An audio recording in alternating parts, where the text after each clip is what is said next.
தரணி வாழ் தமிழர்களின் இதய ஒலி தமிழன் 24.com. அமெரிக்கா கனடா வர்த்தக போரில் வெடித்த புதிய சர்ச்சை. ஜெர்மனியில் நிலத்தடி ஆயுத புதையல் கண்டுபிடிப்பு, புதிய உளவுத்துறையுடன் தொடர்பென சந்தேகம். உக்ரைனுக்கு புதிய ஆபத்து, ரஷ்யாவிற்கு படையெடுக்கும் வடகொரிய ராணுவ வீரர்கள். ஹோர்மோஸ் நீரிணையில் மோதல் தீவிரம், பின்வாங்கப் போவதில்லை என ஈரான் அதிரடி. பழம்பெரும் நடிகை சவுகார் ஜானகி காலமானார். பங்களாதேஷின் புதிய ஜனாதிபதியானார் ஆலம் கீர். தொடர்பென விரிவான செய்திகள். அமெரிக்க ஜனாதிபதி டொனால்ட் ட்ரம்பின் வர்த்தக கொள்கைகளை எதிர்க்கும் கனடிய பிரதமர் மார்கானியை அமெரிக்க துணை ஜனாதிபதி ஜே.டி. வான்ஸ் கடுமையாக சாடியுள்ளதாக சர்வதேச ஊடகங்கள் செய்தி வெளியிட்டுள்ளன. நியூயார்க்கில் நடைபெற்ற நிதி திரட்டும் நிகழ்ச்சி ஒன்றில் அவர் இது தொடர்பில் கருத்து வெளியிட்டுள்ளதாக தெரிவிக்கப்படுகின்றது. மேலும் தெரிவித்துள்ள அவர், ஹார்லி, நான் டொனால்ட் ட்ரம்பை விட கடுமையாக நடந்து கொள்ளப் போகிறேன் என்று காட்டிக்கொள்வதாக சுட்டிக்காட்டியுள்ளார். இருப்பினும் இறுதியில் பல விவகாரங்களில் அவர் பணிந்துதான் போவதாகவும் இது கனடாவிற்கு பெரிய வெற்றி என்று அவர் சித்தரிப்பது வேடிக்கையாக இருக்கின்றதெனவும் வேன்ஸ் தெரிவித்துள்ளார். கனடா மீது 50% இறக்குமதி வரி விதிக்கப் போவதாக ட்ரம்ப் தெரிவித்த நிலையில் இதற்கு முக்கிய காரணம் கனடாவில் அமெரிக்க மதுபானங்கள் விற்பனைக்கு தடை விதிக்கப்பட்டிருந்ததுதான். இந்த நிலையில் வர்த்தக வரி உயர்வை தவிர்க்க அமெரிக்க மதுபானங்களை மீண்டும் விற்பனைக்கு அனுமதிக்க கனடா ஒரு ஒப்பந்தத்திற்கு ஒப்புக்கொள்ளும் நிலையில் உள்ளதாக தெரிவிக்கப்படுகிறது. இந்த சூழலில் வென்ஸின் கருத்து இரு நாடுகளுக்கும் இடையிலான ராஜதந்திர உறவில் விரிசலை ஏற்படுத்தக்கூடும் என அஞ்சப்படுகிறது.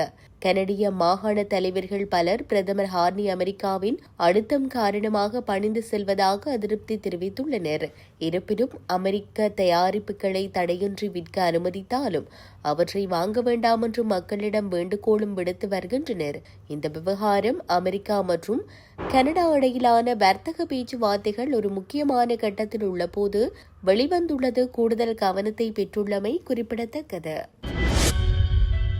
ஜெர்மனியில் தலைநகர் பெர்லினுக்கு வெளியே உள்ள ஒரு காட்டுப்பகுதியில் ரகசியமாக புதைத்து வைக்கப்பட்டிருந்த கைத்துப்பாக்கிகள் மற்றும் வெடிமருந்துகள் அடங்கிய ஆயுத புதையலை ஜெர்மன் அதிகாரிகள் கண்டுபிடித்துள்ளனர்.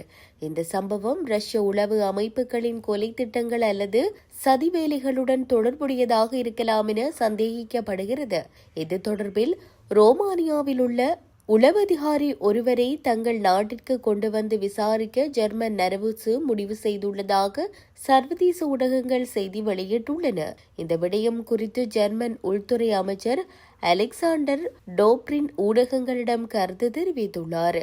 அவர் தெரிவித்துள்ளதாவது, தேசிய பாதுகாப்பிற்கு அச்சுறுத்தல் விளைவிக்கும் வகையில் கடுமையான வன்முறை செயலை செய்ய திட்டமிட்ட சந்தேகத்தின் பேரில் கூட்டாட்சி அரசு வழக்கறிஞர்கள் விசாரணையை தொடங்கியுள்ளனர். நாட்டின் பாதுகாப்பு ஆபத்தான நிலையில் உள்ளதென்பதை இது காட்டுகிறது என தெரிவித்துள்ளார். உளவுத்துறை தகவல்களின்படி இந்த ஆயுத புதையல் கண்டுபிடிக்கப்பட்ட போதிலும் காவல்துறையினர் அந்த ஆயுதங்களை உடனடியாக அகற்றவில்லை என தெரிவிக்கப்படுகிறது. மாறாக அவற்றை பயன்படுத்த முடியாதவாறு செயலிழக்க செய்து அந்த இடத்திற்கு ஆயுதங்களை எடுத்து யார் வருகிறார்கள் என்பதை மாதக்கணக்கில் மின் கண்காணிப்பு மூலம் கண்காணித்து வருவதாக தெரிவிக்கப்பட்டுள்ளமை குறிப்பிடத்தக்கது. ரஷ்யாவின் தாக்குதல்களுக்கு ஆதரவளிக்கும் வகையில் வடகொரியாவில் இருந்து மேலும் 8500 ராணுவ வீரர்கள் கொண்ட புதிய படைப்பிரிவு ரஷ்யாவிற்கு வந்து சேர்ந்துள்ளதாக தெரிவிக்கப்பட்டுள்ளது. உக்ரைன் ராணுவ உளவுத்துறையின் துணைத் தலைவர் மேஜர் ஜெனரல் வடிம் ஸ்கிபிட்ஸ்கி இதனை தெரிவித்துள்ளார். இந்த புதிய படையில் உக்ரைன் இலக்குகளை துல்லியமாக தாக்கும் திறன் கொண்ட 400 ட்ரோன் இயக்குநர்கள் சேர்க்கப்பட்டிருப்பது உக்ரைனுக்கு புதிய அச்சுறுத்தலை ஏற்படுத்தியுள்ளது. ரஷ்யாவிற்கு ஆதரவாக வடகொரிய வீரர்கள் களமிறக்கப்பட்டு வரும் நிலையில் ட்ரோன்களை இயக்கும் சிறப்பு பயிற்சி பெற்ற வீரர்கள் அதிகாரப்பூர்வமாக இந்த அலைவீச்சில் சேர்க்கப்பட்டிருப்பது இதுவே முதல் முறையாகும். இவர்களது ட்ரோன்கள் உக்ரைன் எல்லைக்குள் உளவு பார்க்கவும் தாக்குதல் நடத்தவும் பயன்படுத்தப்படலாம் என உக்ரைன் எச்சரித்துள்ளது. புதிதாக வந்துள்ள வடகொரிய படைகள் பெரும்பாலானவை ரஷ்யாவின் ஹோர்ஸ்க் எல்லை பகுதியில் நிலைநிறுத்தப்பட்டுள்ளன. இதில் 1000 பொறியியலாளர்கள் மற்றும் கண்ணிவெடிகளை அகற்றும் நிபுணர்களும் அடங்குவர் என தெரிவிக்கப்படுகின்றது. வடகொரிய வீரர்கள் உக்ரைனிய எல்லைக்குள்ளே நேரடியாக போரிடாமல் ரஷ்யாவின் பின்பகுதி பாதுகாப்பை பலப்படுத்துவார்கள் என்றும் இதன் மூலம் கூடுதல் ரஷ்ய வீரர்களை உக்ரைன் மீதான தாக்குதலுக்கு பயன்படுத்த ரஷ்யா திட்டமிட்டுள்ளதாகவும் உக்ரைன் உளவுத்துறை தெரிவித்துள்ளது. ஹோர்மோஸ் நீரிணையை சுற்றியுள்ள கடல்சார் முடக்கங்கள் மற்றும் அமெரிக்காவின் பொருளாதார நெருக்கடிகளுக்கு மத்தியில் தனது நாட்டின் வியூக ரீதியான கடல் வழிகளையும் எல்லைகளையும் பாதுகாக்க ஈரான் முழுமையான தயார் நிலையில் இருப்பதாக தெரிவிக்கப்பட்டுள்ளது. ஈரானிய கடற்படை தளபதி ஷக்ராம் இரானி இதனை தெரிவித்துள்ளார்.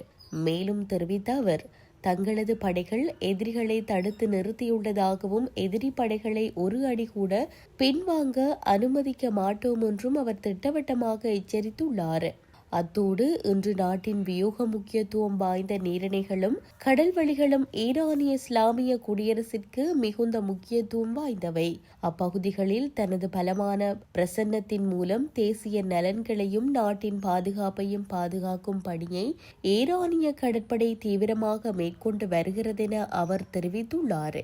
ஈரானிய ஆயுதப்படைகள் முழு பலத்துடன் எதிரிகளுக்கு எதிராக உறுதியுடன் நிற்பதாகவும் எதிரி படைகள் நாட்டின் பாதுகாப்பிற்கு அச்சுறுத்தலாக ஒரு அடி கூட முன்னெடுத்து வைப்பதையோ அல்லது தங்களை பின்வாங்க வைப்பதையோ அனுமதிக்க மாட்டார்கள் என்றும் அவர் குறிப்பிட்டுள்ளார்.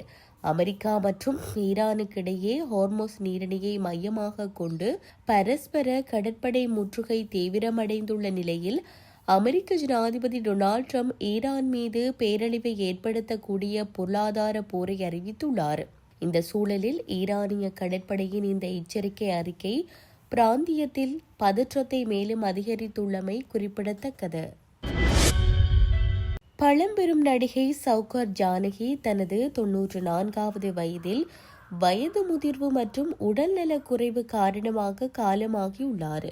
சென்னை ஆழ்வார்பேட்டையில் உள்ள காவிரி மருத்துவமனையில் இதய நோய் பாதிப்பிற்காக வியாழக்கிழமையன்று அனுமதிக்கப்பட்ட நிலையில் சிகிச்சை பலனின்றி அவர் காலமாகியுள்ளதாக இந்திய ஊடகங்கள் தெரிவிக்கின்றன. 1950ஆம் ஆண்டு சவுகார் என்ற தெலுங்கு படத்தின் மூலம் அறிமுகமான ஜானகி அதன் பின்னர் சவுகார் என்ற சிறப்பு பெயரோடு சேர்த்து சவுகார் ஜானகி என அழைக்கப்பட்டார்.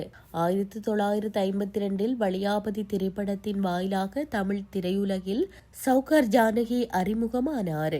எம்ஜிஆர், சிவாஜி, ரஜினி, கமல் உள்ளிட்ட நடிகர்களுடன் சவுகார் ஜானகி நடித்துள்ளார். தமிழக அரசின் கலைமாமணி உள்ளிட்ட பல்வேறு விருதுகளை சவுகார் ஜானகி பெற்றுள்ளார். தமிழில் புதிய பறவை, நீர்க்குமிழி, மகாகவி காளிதாஸ், தில்லுமுல்லு, எதிர்நீச்சல் உள்ளிட்ட படங்கள் சவுகார் ஜானகிக்கு பெரும் புகழை சேர்த்தன. 2020ஆம் ஆண்டில் சவுகார் ஜானகி தனது 400வது திரைப்படமான சந்தானத்தின் பிஸ்கோத் படத்தில் நடித்திருந்தமை குறிப்பிடத்தக்கது. பங்களாதேஷின் புதிய ஜனாதிபதியாக மிர்சா ஃபக்ரூல் இஸ்லாம் ஆலம்கீர் தெரிவு செய்யப்பட்டுள்ளார். ஆலம் கட்சியின் மூத்த அரசியல்வாதியான மிர்சா ஃபக்ரூல் இஸ்லாம் ஆலம்கீர் அந்நாட்டு நாடாளுமன்ற உறுப்பினர்களால் 23வது ஜனாதிபதியாக தெரிவானதாக அந்நாட்டு ஊடகங்கள் செய்தி வெளியிட்டுள்ளன.